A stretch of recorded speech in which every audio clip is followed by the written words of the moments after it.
Hi everyone, welcome back to Hindi classroom. हम हिंदी में व्यंजन पढ़ना सीख रहे हैं, मतलब हिंदी के कॉन्सोनेंट्स।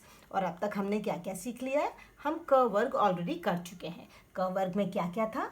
क, ख, ग, घ, अंग। ठीक, ये हो गया हमारा क वर्ग। देन हमने ये भी कर लिया च वर्ग, मतलब च वाली रो, समझिए आप।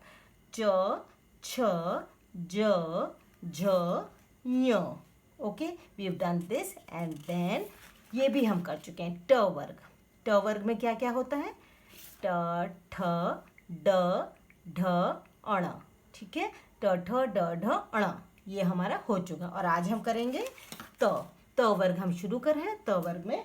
ये त, ये होता है त। बनता कैसे है? ये साउंड क्या है इसकी? त।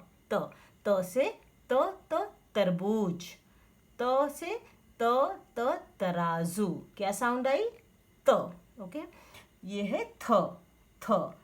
ऑल राइट, थ। और इसके क्या क्या से स्टार्ट होते हैं वर्ड्स? थ साउंड है थ थर्मस। थ थाली।